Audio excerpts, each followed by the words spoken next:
बिहार छोड़िए, लालू यादव ने अब केरल में राहुल गांधी को दर्द देना शुरू कर दिया और कांग्रेस की अगुवाई वाली यूडीएफ नहीं बल्कि सीपीएम की नेतृत्व वाली एलडीएफ के साथ हाथ मिला लिया। सीपीएम ने पहले ही ये साफ कर दिया है कि केरल में वो कांग्रेस के साथ किसी किस्म का समझौता नहीं करेगी। केरल की इस राजनीति में लालू यादव की पार्टी ने बड़े ही नाटकीय अंदाज में एंट्री मारी। बड़ी बात यह कि इस एंट्री के साथ केरल विधानसभा में आरजेडी का एक सदस्य भी हो गया। इतना ही नहीं, आरजेडी ने केरल की 5 लोकसभा सीटों पर भी अपना दावा ठोक दिया है। असल में कोझिकोड में तेजस्वी यादव की मौजूदगी में लालू यादव जिंदाबाद के नारों के बीच 2 बार विधायक रह चुके एमवी श्रेयस कुमार की अगुवाई वाली पार्टी लोकतांत्रिक जनता दल यानी एलजेडी का आरजेडी में विलय हो गया।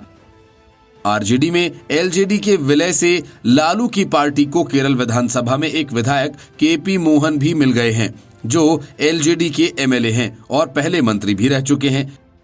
एमवी श्रेयस कुमार की अगुवाई वाली एलजेडी केरल की राजनीति में सीपीएम की अगुवाई वाली एलडीएफ का हिस्सा रही।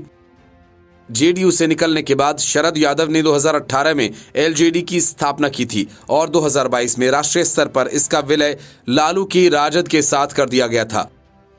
शरद यादव ने 2022 में एलजेडी का आरजेडी में विलय तो कर लिया, लेकिन एमवी श्रेयस कुमार के नेतृत्व में पार्टी की केरल यूनिट जेडीएस की तरफ देखती रही।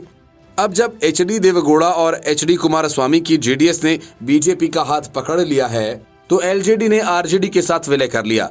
शरद यादव ने जब एलजेडी बनाई थी तब एमवी श्रेयस के सांसद पिता एमपी वीरेंद्र कुमार उसके संस्थापक सदस्यों में से एक थे। एमपी वीरेंद्र कुमार के निधन के बाद एमवी श्रेयस कुमार उसी सीट पर बचे समय के लिए एलडीएफ के समर्थन में राज्यसभा भेजे गए।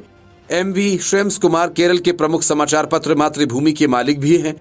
आरजेडी में एलजेडी का विलय कराने तेजस्वी यादव के साथ आरजेडी नेता अब्दुल बारी सिद्दीकी, मनोज झा भी कोझिकोड गए थे। कालीगढ़ ट्रेड सेंटर में आयोजित समारोह में एमवी श्रेयस कुमार की पार्टी के सभी जिलाध्यक्ष और सीनियर नेता मौजूद थे। आरजेडी सूत्रों का कहना है कि पार्टी केरल में 5 लोकसभा सीट लड़ना चाहती है और एलजेडी के विलय से उसे सीपीएम के साथ मोलभाव करने में मदद मिल सकती है। पार्टी के वरिष्ठ नेता अब्दुल बारी सिद्दीकी ने कहा कि लोकसभा चुनाव से पहले पार्टी को एलजेडी के विलय से केरल में बहुत ताकत मिली है और आरजेडी को राष्ट्रीय स्तर पर फैलाने की दिशा में एक बड़ा कदम है।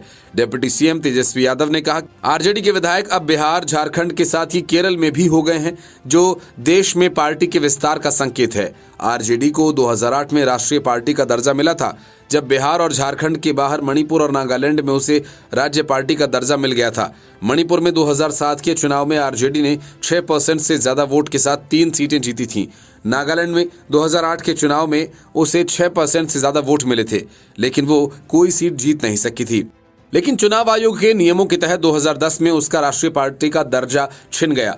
आरजेडी ने केरल में 2021 के चुनाव में 2 सीटों पर कैंडिडेट उतारे थे, लेकिन दोनों सीटों पर जमानत जब्त हो गई थी। एलजेडी को साथ लेने के लिए राष्ट्रीय जनता दल केरल में ताकत बढ़ाने के साथ ही फिर से राष्ट्रीय पार्टी का दर्जा पाने की रणनीति पर चल रही है।